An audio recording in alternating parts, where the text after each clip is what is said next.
ठंडी शाम थी। सूरज ढल चुका था और शहर की सड़कों पर हल्का हल्का कोहरा छाने लगा था।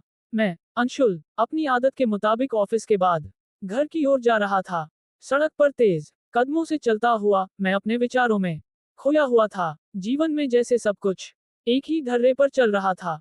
रोज का वही ऑफिस, वही काम और वही थकान। ऐसा लग रहा था जैसे जिंदगी में कुछ नया या रोमांचक नहीं बचा। जैसे ही मैं पार्क के पास पहुंचा, मेरी नजर अचानक एक लड़की पर पड़ी। हल्की नीली साड़ी में लिपटी हुई वो एक बेंच पर अकेली बैठी थी। उसकी आंखों में कुछ ऐसा था जो मुझे अंदर तक झकझोर गया। वो चेहरा, वो नजाकत, वो खामोशी, सब कुछ जैसे किसी रहस्य से भरा हुआ था। मैंने धीमे कदमों से उसके पास जाने की सोची। उद्धरण चिन्ह, माफ कीजिएगा, आप ठीक हैं? मैंने झिझकते हुए पूछा। उसने मेरी ओर देखा और एक हल्की मुस्कान के साथ कहा, हाँ, मैं ठीक हूँ। बस थोड़ी देर अकेले बैठने का मन था। उसकी आवाज में एक अजीब सी कशिश थी, जैसे वो शब्द नहीं बल्कि एक गीत हो। इतनी ठंडी में यहाँ अकेले? मैंने सवाल किया। उसने कुछ पल मेरी आंखों में देखा, फिर बोली, कुछ बातें और कुछ यादें, बस उन्हें संभालने आई हूँ। उसकी यह बात सुनकर मुझे और भी जिज्ञासा हुई। कौन थी ये लड़की और यहाँ इस वक्त क्यों बैठी थी?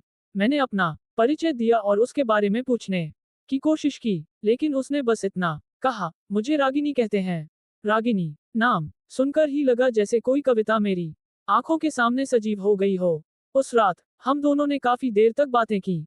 उसने बताया कि वो पास के एक गांव से थी और इस शहर में अपनी बहन से मिलने आई थी। लेकिन उसकी बातों में एक ऐसा खालीपन था जो शब्दों के पीछे छिपा हुआ था। उसकी आंखें हर बार जैसे किसी गहरे दर्द को छिपाने की कोशिश कर रही थीं। वो रात जैसे सपना बन गई थी। उसकी बातें, उसकी हंसी, उसकी गहरी आंखें, सब कुछ मेरे दिल में बस गया। लेकिन अगले ही दिन जब मैं उसी जगह उसे ढूंढने गया, वो वहां नहीं थी। मैंने आसपास के लोगों से उसके बारे में पूछा, लेकिन कोई उसे जानता तक नहीं था। ये अजीब बात थी। क्या वो सच में थी या मैंने उसे बस कल्पना में देखा था? उसके बाद कई दिनों तक मैं हर शाम उस पार्क में गया। हर कोने, हर बेंच पर उसे ढूंढा, लेकिन वो कभी नहीं दिखी। कुछ महीने बीत गए। मैंने धीरे धीरे उसे भूलने की कोशिश की, लेकिन उसकी यादें मेरे दिल में गहरी हो गई थी।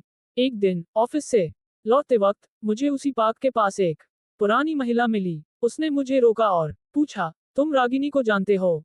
हाँ, मैंने उत्सुकता से जवाब दिया। आप उसे जानती हैं? उस बूढ़ी महिला ने जो कहानी सुनाई, उसने मेरे होश उड़ा दिए। रागिनी उस गांव की रहने वाली थी, लेकिन उसकी मौत 5 साल पहले हो चुकी थी। उसे किसी ने धोखा दिया था, जिससे उसने आत्महत्या कर ली थी। लेकिन उसकी आत्मा अब भी उस जगह आती थी जहां उसने आखिरी बार किसी से दिल की बात की थी। मैंने यकीन नहीं किया, लेकिन उस बूढ़ी महिला ने जो बातें बताई, वो हूबहू वैसी ही थी जो रागिनी ने मुझे बताई थी। वो कौन थी? ये सवाल आज भी मेरे दिल में गूंजता है। क्या वो सच में एक आत्मा थी या फिर मेरी कल्पना का एक हिस्सा? लेकिन उसकी आंखें, उसकी मुस्कान और उसकी बातें आज भी मुझे हर पल महसूस होती हैं। शायद कुछ कहानियां कभी खत्म नहीं होती, वो हमारी यादों में हमेशा जिंदा रहती हैं।